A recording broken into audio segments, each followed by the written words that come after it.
नमस्कार विद्यार्थी मित्रांनो, नमस्कार. मी आपल्या यूट्यूब चॅनलमध्ये सर्वांचे स्वागत करतो. ह्या चॅनलमध्ये आपल्याला शिक्षणासंदर्भात विविध प्रकारच्या माहिती मिळण्यास मदत होते. ह्यामध्ये आपण बीएड संदर्भात एक विषय घेणार आहे, जे की आता येणाऱ्या होऊ घातलेल्या बीएड फर्स्ट सेमिस्टर 2023-24 जो 16 तारखेपासून एक्झाम सुरू होणार आहे, त्या सर्व विद्यार्थी शिक्षक विद्यार्थी मित्रांना याचा फायदा होणार आहे. यामध्ये बघणार आपण शिक्षणाचे समाजशास्त्र. तर शिक्षणाचे समाजशास्त्र यामध्ये आपल्याला काय महत्त्वाचे उद्दिष्टे, प्रस्तावना, शिक्षण समाजशास्त्र त्याचा अर्थ, व्याप्ती आणि शैक्षणिक समाजशास्त्र तसेच शिक्षणाचे समाजशास्त्र यातला फरक हे समजून घेणं आवश्यक आहे. त्यानंतर शैक्षणिक मानसशास्त्र आहे आणि त्याची अभ्यासामध्ये काय आवश्यकता आहे, शिक्षणाच्या समाजशास्त्रामध्ये अभ्यासाची काय आवश्यकता आणि समाजात शिक्षणाची कार्य काय आहे, हे सगळ्या गोष्टी आपल्याला महत्त्वाच्या आहेत.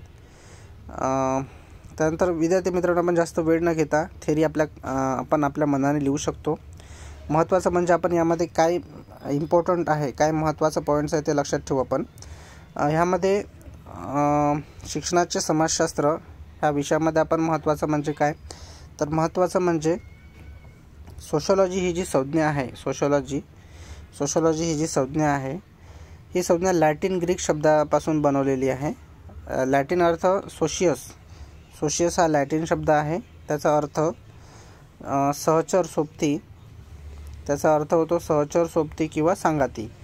आणि लोगोस हा ग्रीक शब्द आहे आणि याचा अर्थ होतो पद्धतशीर अभ्यास, आणि ह्या दोघांचा मिळून होतो सोशिओलॉजी. म्हणजे विद्यार्थी मित्रांनो, सोशिओलॉजी ही संज्ञा लॅटिन शब्द सोशियस आणि ग्रीक शब्द लोगोस या शब्दापासून सोशिओलॉजी ही संज्ञा विकसित झालेली आहे. त्यामध्ये लक्षात ठेवण्यासारखं म्हणजे माणसांच्या सहजीवनाचा अभ्यास करणारे शास्त्र म्हणजेच समाजशास्त्र. त्यामध्ये व्यक्तींशी, समूहाशी, संस्थांशी सतत संबंध येत असतो.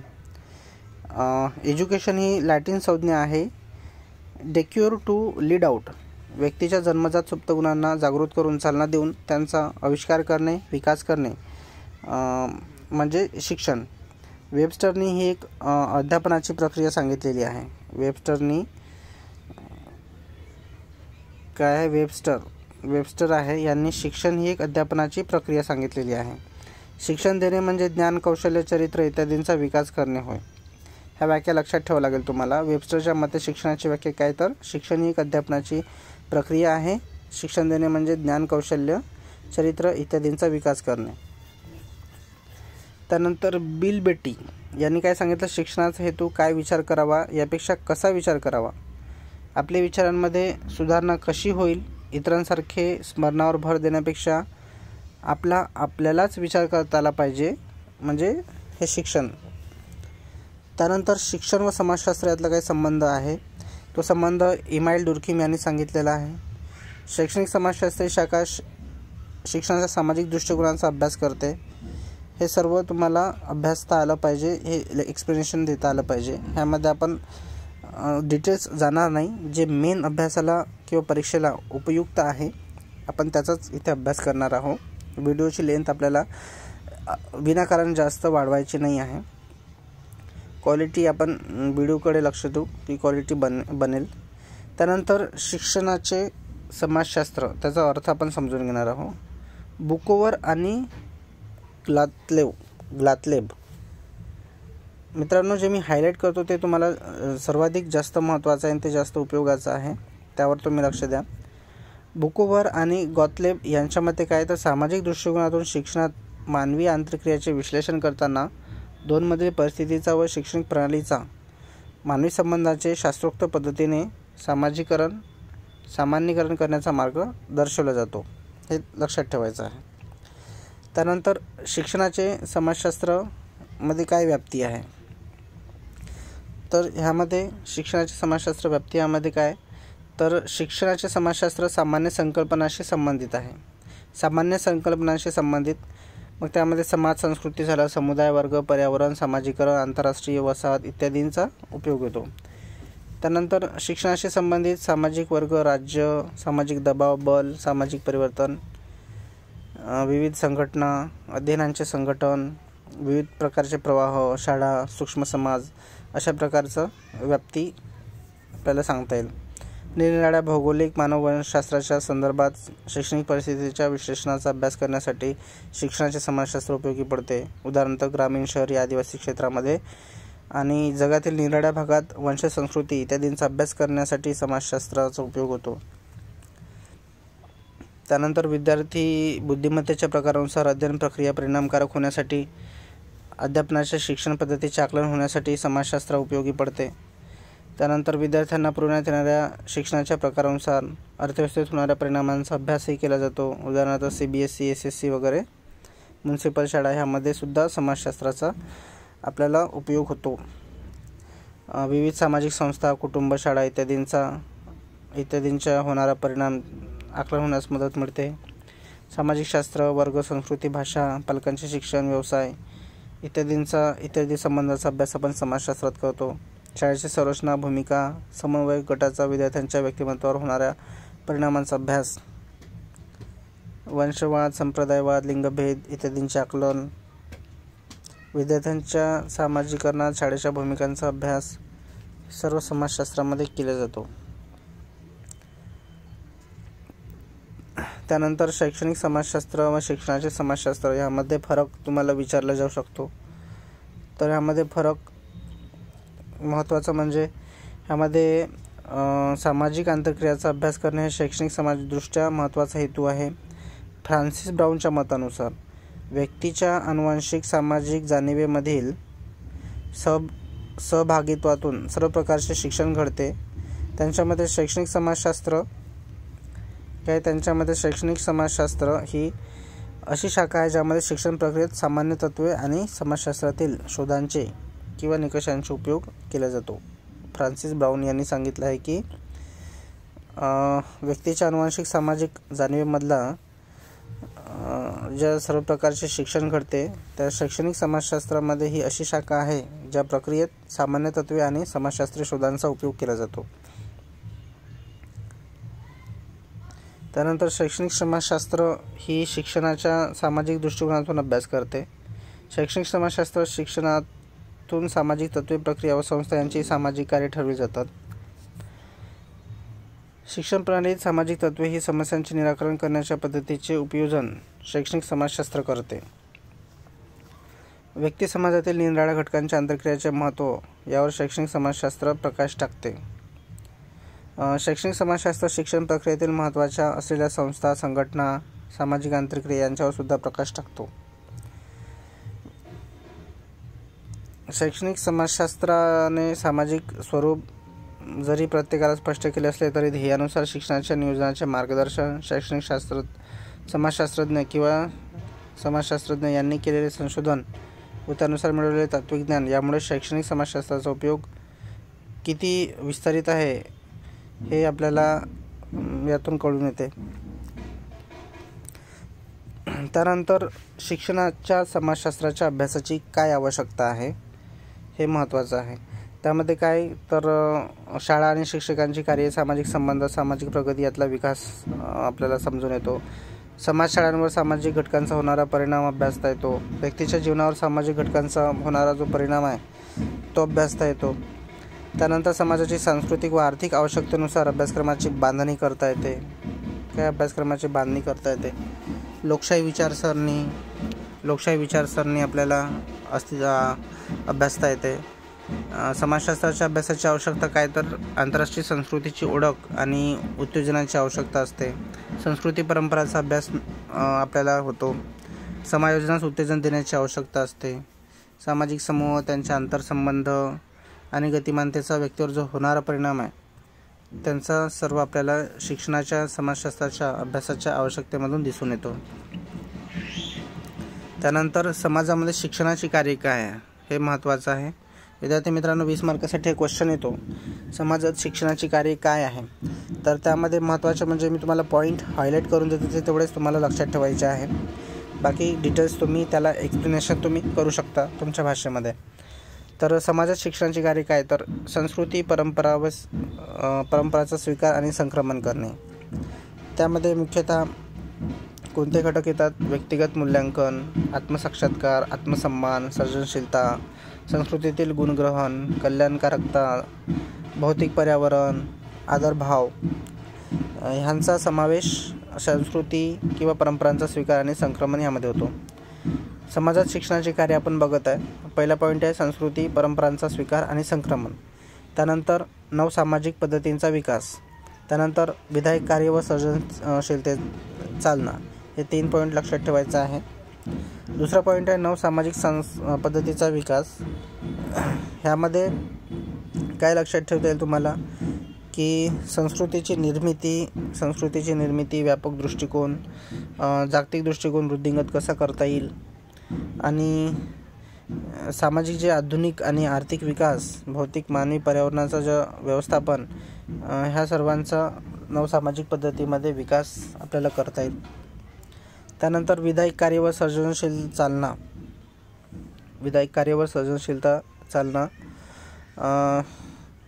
ह्यामध्ये उदरनिर्वाह कमवण्याची क्षमता, बौद्धिक शारीरिक कौशल्याचा विकास, समाजाच्या प्रगतीला हातभार लावतील असे नागरिक तयार केले पाहिजेत. सामाजिक पर्यावरणानुसार अनुकूल समायोजन करू शकतील अशा नागरिकाची निर्मिती, लोकशाही वृत्तीने राहणारे नागरिक निर्माण केले पाहिजेत. वेळेचा सदुपयोग करणाऱ्या व्यक्तींची निर्मिती केली पाहिजेत. समायोजन, परिवर्तन आणि समाजात परिवर्तनास आरंभ केला पाहिजे. दुसऱ्याचे मत स्वीकारणारा, परस्पर सामंजस्य व शांततेचे मूल्य जाणणाऱ्या व्यक्तींचा विकास केला पाहिजे. समाजाने स्वीकृत केलेले नैतिक दर्जे आणि नीतितत्वाचा व्यवहारात सराव केला पाहिजे. त्यानंतर मानवी संबंध व प्रेरणा यांच्या आकलनशक्तीचा विकास. हे सर्व मुद्दे आपल्याला विधायक कार्य व सर्जनशीलता चालना यामध्ये लक्षात ठेवायचं आहे. एकंदरीत समाजात शिक्षणाचे कार्य काय? तर 1. संस्कृती परंपरांचा स्वीकार आणि संक्रमण. 2. नवसामाजिक पद्धतींचा विकास. आणि 3. विधायक कार्य व सर्जनशीलता विकास. त्यानंतर आपण बघणार आहोत शैक्षणिक समाजशास्त्राचा तात्विक उपागम. यामध्ये आपण बाकीचे पाल्हाड आपल्याला काही कामाचं नाही आहे, ते आपण एक्सप्लेनेशन करू शकतो. महत्त्वाचं काय ते आपण यातून घेण्याचा प्रयत्न करू.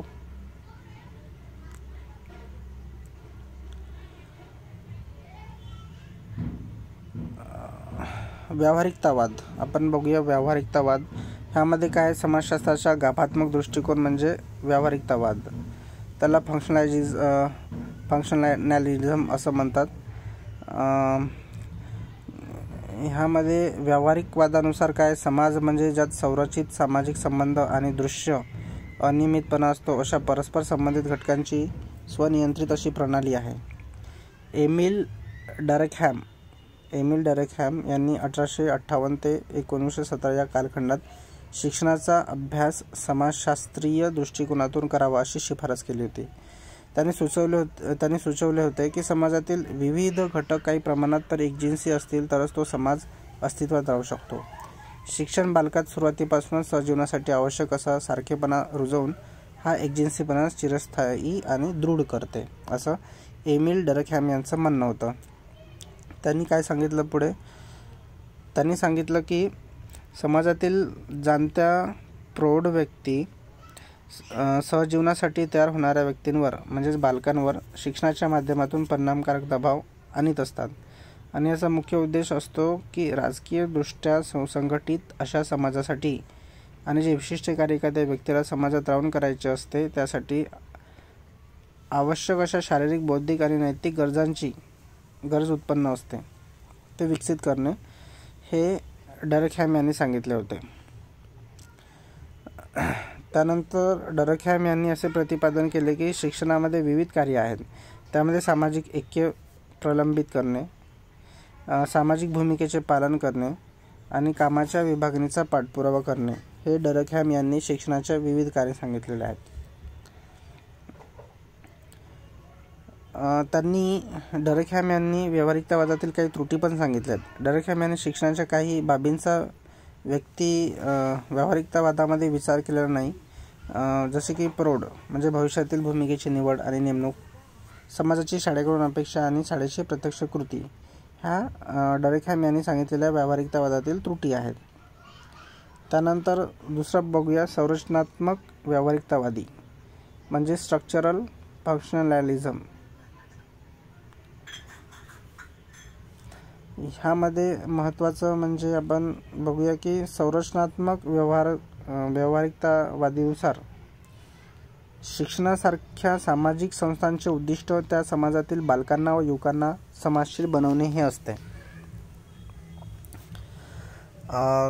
त्यानंतर समाजशीलता ही एक अशी प्रक्रिया आहे ज्यामुळे विविध पिढी भविष्यात उत्पादनक्षम नागरिक देण्यासाठी आवश्यक आहे. औपचारिक अभ्यासक्रमात जर हे ध्येय नमूद केले असले तरी मुख्यत्वे करून चटकन लक्षात न येणाऱ्या पण सूचित केलेल्या अभ्यासानुसार समाजातून अपेक्षित मूल्य मनावर बिंबवण्यामुळे होते. विद्यार्थी शाळेतील नियंत्रित वर्तणुकीमुळे हे मूल्य शिकतात आणि मग ती स्वीकारतात आणि आत्मसात करतात. त्यानंतर आपण बघूया संघर्ष उपपत्ती कॉन्फ्लिक्ट थिअरी. संघर्ष उपपत्ती ही जी संघर्ष उपपत्ती आहे याचं असं म्हणणं आहे की विविध महत्त्वाकांक्षा असलेल्या जीवनाकडे पाहण्याचे वेगवेगळे दृष्टिकोन असलेल्या आणि वेगवेगळ्या सामाजिक अपेक्षा असलेल्या गटांचा मिळून समाज बनलेला असतो.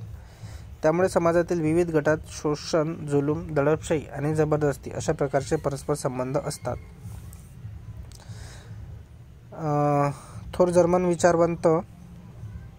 जर्मन विचारवंत आहे राजनीतिज्ञ कार्ल मार्क्स यांच्या विचारावर आधारित मार्क्स यांचा संघर्षवादी विचार इतिहासाच्या अधिभौतिक स्पष्टीकरणावर भर देतो.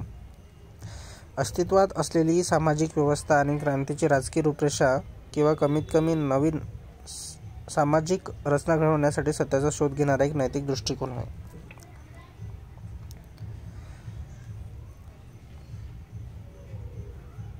संघर्ष उपपत्ती ही खूप अशी महत्त्वाची पद्धती आहे. त्यामध्ये मॅक्स वेबर यांनी पण काही मत व्यक्त केलं आहे की संघर्ष उपपत्तीचे पुरस्कर्ते हे मॅक्स वेबर सुद्धा आहेत. त्यांनी राज्यसंस्थेच्या अख्त्याशत म्हणजेच काही वरिष्ठांच्या हातात असे असते की त्यांचा मुख्य उद्देश हा असमतोल बनवणे आणि तो विशेषाधिकार असणाऱ्या वजनदार गटाचे स्थान निश्चित व कायदेशीर करणे हा असतो. त्यानंतर कॉलेन आणि व्हाईट म्हणतात की शिक्षण प्रणाली हे जसे ज्ञान प्रेषित करण्याचे माध्यम आहे तसेच ते विशेषाधिकार प्रेषित करण्याचे माध्यम आहे. त्यानंतर मॅकलिओडच्या म्हणण्यानुसार कनिष्ठ वर्गात मुलांना शाळेत प्रवेश घेण्यापूर्वी भाषा शिकण्याची, तर्कशुद्ध विचार करण्याची, सामाजिक कौशल्ये विकसित करण्याची संधी न मिळाल्यामुळे शिक्षक त्यांना कमी लायक समजतात आणि त्यांना कमी संधी देतात. हे पण संघर्षवादाचं खूप मोठं उदाहरण आहे.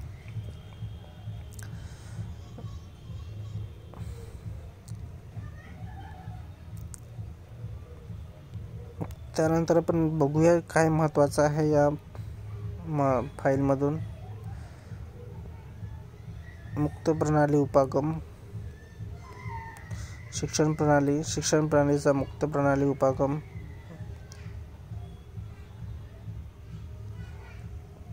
ही डायग्राम याचं स्क्रीनशॉट काढून ठेवा जमत असेल तर, अशी फारशी उपयोगाची वाटत नाही.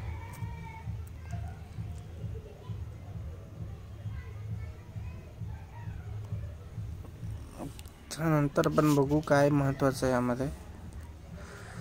यामध्ये पायऱ्या लक्षात ठेवा. ह्या पायऱ्या तुम्हाला शिक्षणाचा मुक्त प्रणाली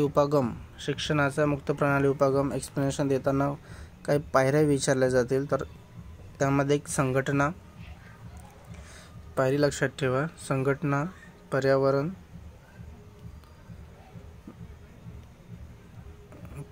त्यानंतर अंतर्भरण म्हणजेच इनपुट, त्यानंतर आहे निष्पत्ती,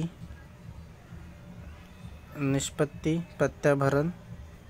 हे सर्व 5 पॉईंट आहे, हे तुम्हाला लक्षात ठेवायचे. मुक्त प्रणालीचे उपयोग विचारू शकतात. मुक्त प्रणालीचे उपयोग काय आहे तर मुक्त प्रणाली पद्धतीचे उपयोग आहे की मुक्त प्रणाली पद्धतीमुळे प्रणालीत आणि पर्यावरणातील किचकट समस्यातील विशिष्ट महत्त्वाच्या घटकांवर लक्ष केंद्रित करून समस्येचे योग्य विश्लेषण करता येते. प्रणालीतील पर्यावरणातील घटक किंवा चलांची परस्पर होणारी अन्योन्य क्रिया, परस्पर होणारी अन्योन्य क्रिया व त्यांचा परिणाम ओळखून त्याचे विश्लेषण करता येते. मुक्त प्रणाली पद्धतीचे उपयोग काय आणखी, की भविष्यात घडतील अशा घडामोडी, त्यांचा परिणाम ह्यांचा अभ्यास अशा प्रकारे होऊ शकतो.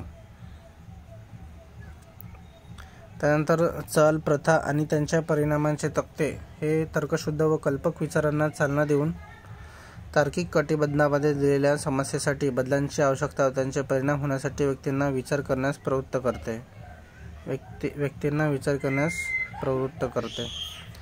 त्यानंतर उपयोग काय आहे, की समस्येची योग्य समज झाल्यामुळे निर्णय घेण्यास आवश्यक अशा विविध उकलींचा विचार केला जातो.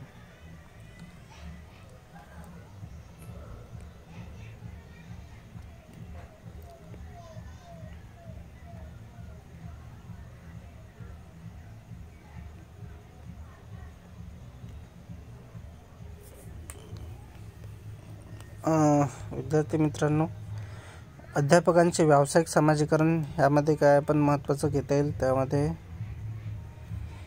बघूया. संपूर्ण PDF तुम्हाला जर हवी असेल तर ती पण मिळून जाईल. यातलं बघूया आपण पॉईंट्स काय महत्त्वाचे आहेत.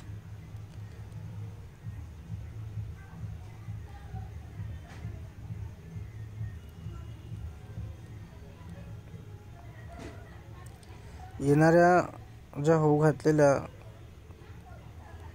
परीक्षा आहेत त्या परीक्षेसाठी तुम्हाला हा व्हिडिओ खूप महत्त्वपूर्ण ठरेल. मित्रांनो, शिक्षण, सामाजिक स्तरीकरण आणि विकास हा एक महत्त्वाचा टॉपिक आहे, ज्यामध्ये सामाजिक स्तरीकरणाचे प्रमुख वैशिष्ट्ये काय, सामाजिक स्तरीकरणाचे प्रमुख वैशिष्ट्ये विचारली जाते. त्यामध्ये काय वैशिष्ट्ये, त्यामध्ये वैशिष्ट्य बघू आपण. पहिला नंबर 1 आहे सामाजिक स्तरीकरण हे व्यक्तीच्या सामाजिक व आर्थिक स्तराची स्पष्ट बांधणी. 2. सामाजिक स्तरीकरण हे समाजातील जात, वर्ग, दर्जा व सत्ता यावर आधारलेले असते. समाजातील लोकांना विविध भागामध्ये रचलेले असते. 3 नंबर सामाजिक स्तरीकरण हे व्यक्तीच्या गुणकौशल्यावर नैसर्गिक फरकामुळे निर्माण होते. 4. सामाजिक स्तरीकरणामुळे समाज स्थिर होण्यास मदत होते, एकत्रितपणे त्याला मान्यता मिळते. 5. सामाजिक स्तरीकरण लढाई तंटे कमी करते आणि समाज रचनेसाठी मदत करते. 6. सामाजिक स्तरीकरण हे वंश, सामाजिक, आर्थिक दर्जानुसार केलेले नैसर्गिक व ऐच्छिक पृथक्करण आहे. त्यानंतर सामाजिक स्तरीकरणाचे विभाग. सामाजिक स्तरीकरणाचे सामाजिक वर्ग, लिंग, वंश आणि मानव वंश संबंध, वय आणि दुबळेपणा हे विभाग आहेत. मित्रांनो, थोडक्यात आपण बघूया की सामाजिक स्तरीकरणाचा अर्थ काय. तर सामाजिक स्तरीकरणाचा अर्थ हे की हा शब्द जो आहे भूगर्भशास्त्रातील स्ट्राटा म्हणजेच नैसर्गिक बदलांमुळे खडकांचे झालेले स्तर पासून घेतलेला आहे. ज्याप्रमाणे खडकांचे स्तर एकमेकांवर रचलेले असतात त्याचप्रमाणे समाजात देखील परंपरेनुसार आर्थिक दर्जांवर आधारलेले अनेक स्तर असतात. Raymond W. मुरे यांनी सांगितले की उच्च व कनिष्ठ अशा सामाजिक घटकांमध्ये झालेली समाजाची समतल विभागणी म्हणजेच सामाजिक स्तरीकरण होय. तसेच गिल्बर्ट यांनी सुद्धा व्याख्या सांगितली की ज्यांचे परस्पर संबंध श्रेष्ठत्व कनिष्ठत्वाच्या कल्पनेवर आधारलेले असतात अशा कायम स्वरूपाच्या गटात केले जाणारे समाजाचे विभाजन म्हणजेच सामाजिक स्तरीकरण होय. तसेच कुर्ट B. मेयर यांनी सामाजिक स्तरीकरण ही विभेदनाची पद्धती आहे ज्यामध्ये सामाजिक दर्जांचे उतरण समाविष्ट असते. दर्जाच्या उतरंडीमध्ये विशिष्ट असे स्थान असणाऱ्या व्यक्तींची परस्पर तुलना करून वरिष्ठ, समान, कनिष्ठ असे संबोधले जाते. लंडबर्ग यांनी सांगितले की असमानता लोकांमधील फरक यानुसार समाज हा ठळकपणे स्तरित झालेला आहे आणि त्यानुसार उच्च व कनिष्ठ असा दर्जा त्यांना दिलेला आहे. पीटर रॉबर्ट सँडर्स यांनी सामाजिक स्तरीकरण हे सामाजिक व आर्थिक वर्गातील उच्च वर्ग, मध्यम वर्ग आणि कनिष्ठ वर्ग यावर अवलंबून असतो असे सांगितले. थोडक्यात सांगायचं झालं तर व्यक्ती एकमेकांच्या वेगवेगळ्या विभागात वर्गीकरण करून त्या वर्गांना उच्च व कनिष्ठ असा दर्जा देत असतात आणि या वर्गीकरण करण्याच्या प्रक्रियेलाच सामाजिक स्तरीकरण असे म्हणतात. ह्या व्याख्या विद्यार्थी मित्रांनो लक्षात ठेवायचं आहे. आपण बघितलं होतं की सामाजिक स्तरीकरणाचे विभाग, त्यामध्ये एक सामाजिक वर्ग, 2 लिंग, त्यानंतर 3 वंश व मानव वंश संबंध, 4 वय आणि 5 आहे दुर्बलता. त्याचप्रमाणे मानव वंश संबंध हे सगळे 4 पॉईंट 5 पॉईंट तुम्हाला लक्षात ठेवायचे आहे. त्यानंतर सामाजिक स्तरीकरणाची कारणे, यामध्ये काय आहे? असमानता, संघर्ष, 3 सत्ता, 4 संपत्ती आणि 5 अस्थिरता. हे नुसतेच पॉईंट जर तुम्ही एक्झामच्या दृष्टिकोनातून लक्षात ठेवले आणि त्याचे परीक्षेमध्ये थोडे एक्सप्लेनेशन जर दिले तर खूप महत्त्वपूर्ण ठरणार आहे तुमच्यासाठी.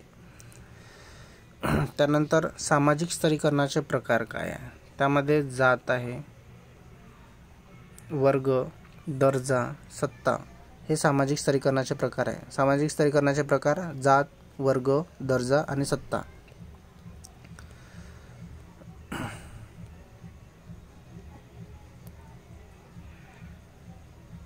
त्यानंतर सामाजिकरणाचे तत्त्वे काय? सामाजिकरणाची तत्त्वे काय आहे तर सामाजिक स्तरीकरण हे सामाजिक आहे, नैसर्गिक नाही. स्तरीकरण हे समाज बदलला तरी दीर्घकालीन असते. स्तरीकरण हे सामाजिक, आर्थिक, समाजव्यापी पद्धतीमध्ये सर्वव्यापी आहे आणि स्तरीकरण हे सूक्ष्म तसेच मोठ्या अशा दोन्ही स्थितीत आढळते. हे सामाजिक स्तरीकरणाचे तत्व आहेत.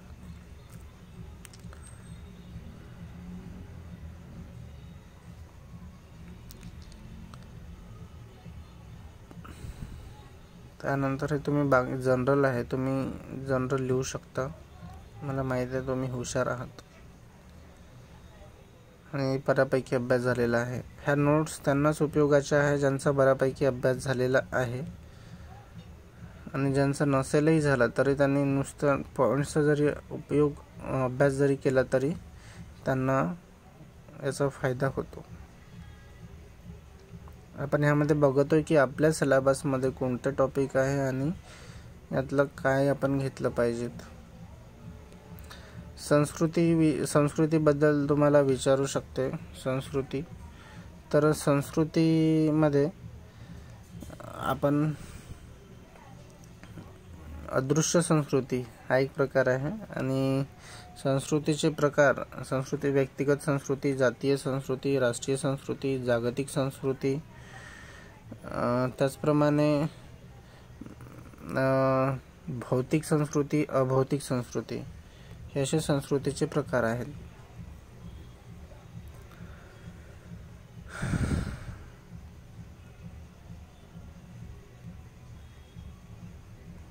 आता हे बघा, शिक्षणावर संस्कृतीचा काय प्रभाव आहे? शिक्षणावर संस्कृतीचा काय प्रभाव? तर शिक्षणाचे ध्येय आणि आदर्श हे मुख्यत्वे मूल्य व उदाहरणांवरून निश्चित केले जाते. समाजातील संस्कृतीप्रमाणे अभ्यासक्रमाची रचना केली जाते. सांस्कृतिक मूल्ये पूर्णपणे समजण्यासाठी अभ्यासक्रमाची रचना केली जाते. त्यानंतर शिस्त देखील संस्कृतीच्या मूल्यांचा परिणाम आहे. शिकवण्याच्या पद्धती, संस्कृती ह्या एकमेकांशी पूर्णपणे जोडलेल्या आहेत. 5 नंबर आहे, सध्याची पाठ्यपुस्तके सांस्कृतिक मूल्य व आदर्श यांना उत्तेजन देतात आणि त्या दृष्टीने बनवलेली आहेत. 6 नंबर आहे, सांस्कृतिक मूल्य व आदर्श यांचे चांगले ग्रहण केले. 7 नंबर, शाळा ही समाजाची लहान प्रतिकृती आहे. त्यानंतर संस्कृतीचा शिक्षणावर काय परिणाम होतो? संस्कृतीचा शिक्षणावर परिणाम काय आहे? तर त्यामध्ये सांस्कृतिक जोपासना, संस्कृतीचा शिक्षणावर काय परिणाम होतो? सांस्कृतिक जोपासना होते, संस्कृतीचे संक्रमण, संस्कृतीचा विकास आणि संस्कृतीची अखंडता, तसेच व्यक्तिमत्व विकास आहे. संस्कृतीचे पश्चायन दूर करणे, एकात्मता प्राप्त करणे, सांस्कृतिक दृष्टपणाचे शासन. त्यानंतर शिक्षण आणि वांशिक पूर्वग्रह व विरोध. 10 नंबर, पूर्णत्व मानवी संस्कृती. 11 नंबर, शाळेचे कार्य. 12 नंबर, आंतरसांस्कृतिक समजूतदारपणा किंवा सामंजस्य. 13 नंबर आहे, संस्कृतीचे शिक्षण आणि संस्कृतीसाठी शिक्षण. त्यानंतर 14 पारंपरिक संस्कृतीतील परिवर्तन. 15 आहे स्त्री दर्जा. 16 मानवजातीकडून समान संस्कृतीची पूर्तता. 7 आहे बालमजुरांकडे पाहण्याचा दृष्टिकोन. 18 आहे शिक्षण सांस्कृतिक उभारणीमधील दुवा. म्हणजे आपण बघूया की काय आहेत. संस्कृतीवर शिक्षणाचा परिणाम करणारे घटक कोणते, तर 1 आहे सांस्कृतिक जोपासना. 2 संस्कृतीचे संक्रमण. 3 संस्कृतीचा विकास. 4 संस्कृतीची अखंडता. 5 व्यक्तिमत्व विकास. 6 संस्कृतीचे पश्चायन दूर करणे. 7 एकात्मता दूर करणे. 8 सांस्कृतिक दृष्टिकोनाचे शासन. 9 शिक्षण आणि वांशिक पूर्वग्रह विरोध. 10 पूर्णत्व त्यासंबंधी मानवी संस्कृती. 11 शाळेचे कार्य. 12 आंतरसांस्कृतिक समजूतदारपणा किंवा सामंजस्य. 13 संस्कृतीचे शिक्षण आणि संस्कृतीसाठी शिक्षण. 14 पारंपरिक संस्कृतीमधील परिवर्तन. 15 स्त्री दर्जा. 16 मानवजातीकडून समान संस्कृतीची पूर्तता. 17 बालमजुरांकडे पाहण्याचा दृष्टिकोन. 18 शिक्षण सांस्कृतिक उभारणीमधील दुवा. हे सर्व तुम्हाला संस्कृतीचे शिक्षणावर होणारे परिणाम लक्षात ठेवायचे आहे.